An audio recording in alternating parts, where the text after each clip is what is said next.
Welcome to Heaven of Human.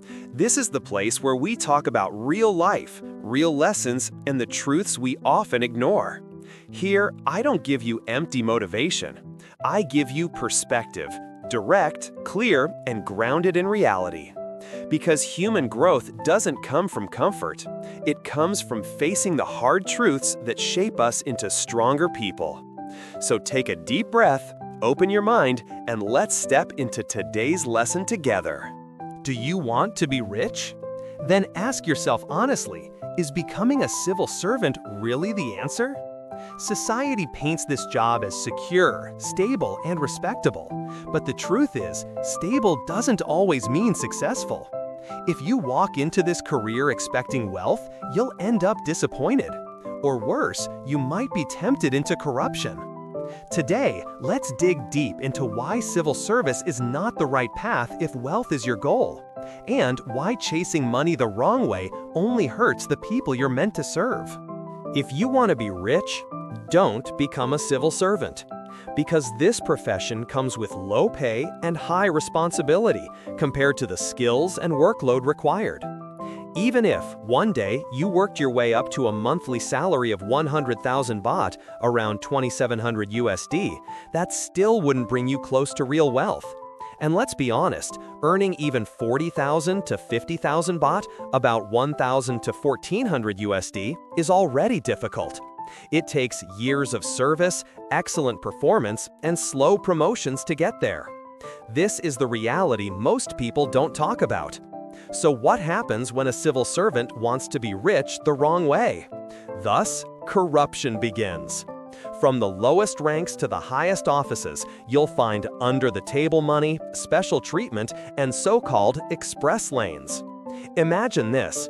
You spend hours waiting in a government office just to get a signature that takes 3 seconds. Why the delay? Because people who slip 500 to 1,000 baht, 15 to 30 USD, get priority service. Pay first, walk out quickly. Don't pay? Keep waiting. Now let's do the math. Suppose an officer receives 500 baht per person from 20 people a day, working 26 days a month. That's 260,000 baht, roughly 7,000 USD per month in extra undeclared income. Now you see why some people fight so hard for certain positions. Because corruption often pays far more than the official salary. And that's the tragedy. When civil servants chase wealth through dishonest means, ordinary citizens are the ones who suffer, through delays, inequality, and mistrust. Of course, not everyone is corrupt. Some join the system with dignity, passion, and pride. But here's the painful truth. When they refuse to play the corruption game, they're often transferred, bullied, or pushed out. In a system like this, honest people struggle to survive. That's why I say, if your dream is to become rich, civil service is not your path. Because when you chase wealth in this system, the ones who pay the price are the people. One of the biggest misunderstandings people have about civil service is the belief that stability equals a good life. It doesn't. The system itself is built on a structural imbalance. The base salary is low, yet the responsibility is heavy. The workload is relentless, and the expectations are sky high. For example, a civil servant might be managing millions of baht in public budgets, handling hundreds of people a day, or making critical decisions that affect entire communities. But at the end of the month, their take-home pay is often lower than what a mid-level employee in the private sector earns. The gap between effort, responsibility, and reward is massive. This gap quietly breeds frustration. When someone works hard, carries big responsibilities, but can't provide the lifestyle they dream of, it creates emotional pressure. Over time, this pressure doesn't just affect their mood, it shapes their decisions. Some start feeling stuck, thinking, why am I doing so much for so little? Others normalize the idea that everyone here struggles, so it becomes just another part of life. This is why expecting to get rich through civil service is a fundamental miscalculation. The system is not designed to create personal wealth. It's designed to provide stability and service. But when people enter with the wrong expectations, thinking it's a hidden path to riches, they end up disappointed, bitter, or tempted to take shortcuts. When frustration meets temptation, corruption is born. This isn't about a few bad apples, it's about how a broken structure creates a fertile ground for misconduct. When civil servants realize that their hard work, responsibilities, and years of service can't give them the lifestyle they desire, they start to look for shortcuts. Those shortcuts often appear in subtle ways. A small tip to speed up a signature. A quiet expectation that if you don't pay, you wait. Over time, what starts as a few hundred baht, 15 to 30 USD under the table, becomes a silent, systematic culture. It's not an exception anymore, it becomes how the system runs. The scariest part is that this doesn't just happen at the bottom. From frontline clerks to senior officials, the same patterns repeat. And the longer it goes on, the harder it becomes to separate the honest from the corrupted, because the entire environment normalizes unethical behavior. The true victims are not the officers themselves, it's the public. Ordinary people waste hours, days, or even weeks for services that should take minutes. And those who can't afford to pay are pushed to the back of the line, reinforcing inequality inside a system that was meant to serve everyone equally. While corruption rewards those who play along, the system often punishes those who choose integrity. This is one of the most painful and under-discussed realities inside the civil service. Many good people enter with hope. They want to serve, to do meaningful work, to uphold values. But once they refuse to follow the unwritten rules, they quickly discover how isolated they become. Some are transferred to remote locations without clear reasons. Others are excluded from promotions, no matter how well they perform. A few face subtle but relentless pressure from colleagues who see their honesty as a threat to the status quo. The message is clear: if you don't play the game, you don't belong here. This creates a quiet but powerful culture of fear. People who want to stay honest must either accept a stagnant career, endure constant pushback, or eventually leave the system altogether. Over time, this drives away many of the most capable and ethical individuals, the very people the system needs most.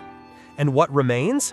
A structure where silence is safer than integrity, and where going along with corruption becomes the path of least resistance.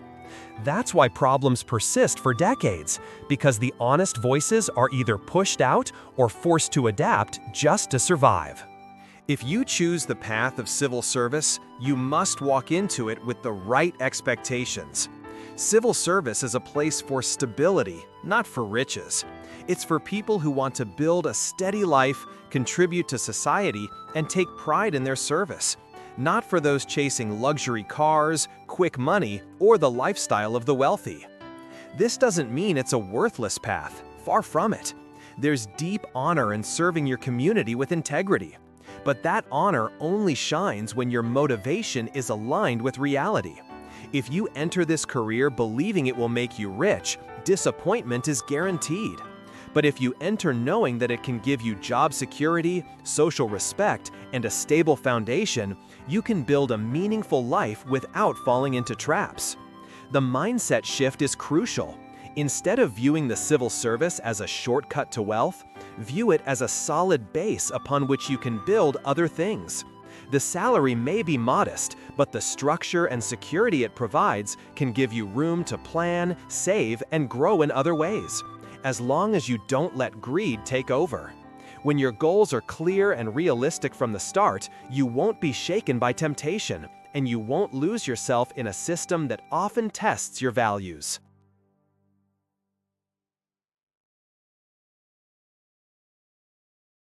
If you truly want to build wealth while working in civil service, you must understand one simple truth: your salary alone will never be enough. It doesn't matter how long you serve or how high you climb, the structure itself is not designed to create personal financial freedom.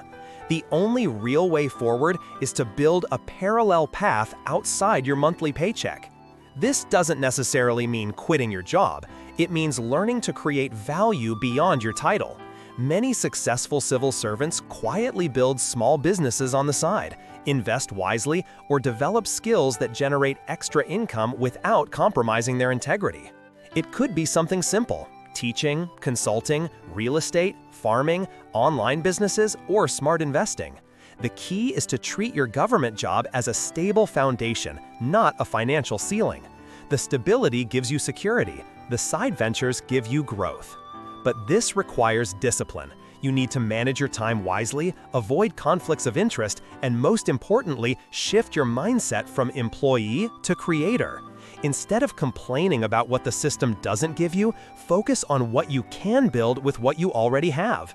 When you stop relying solely on the system and start creating your own opportunities, wealth becomes a matter of strategy, not wishful thinking. At the end of the day, no amount of money is worth losing your integrity. Corruption might look like the faster road to wealth, easy money, better lifestyle, social status, but what it really does is erode your soul slowly and quietly. It replaces dignity with fear and respect with silence. Many who choose this path live with constant anxiety, hiding their wealth, watching their backs, pretending everything is clean while knowing deep down it's not. Some get caught and lose everything. Others don't get caught, but spend their lives living behind a mask, respected on the outside, empty on the inside. Real wealth isn't about luxury cars, branded watches, or big houses. It's about being able to look in the mirror and know you didn't sell your principles for a quick payday. It's about walking into a room without fear, speaking with honesty, and leaving behind a legacy your children won't have to be ashamed of. Every person in the civil service faces this crossroads at some point. Will you play the game or stand for something bigger than yourself?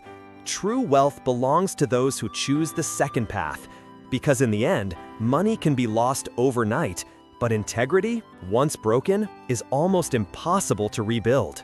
Remember this: human growth isn't about being perfect. It's about refusing to stay small when you know you can be more. Every day you choose whether to protect your value or to give it away, and those choices, repeated over time, shape your future. So take what you've heard today and live it. Not tomorrow, not someday, now. Because time never waits, and neither should you. If this message spoke to you, subscribe and share it with someone who needs to hear it. Together, let's build a life of real strength, real discipline, and real growth.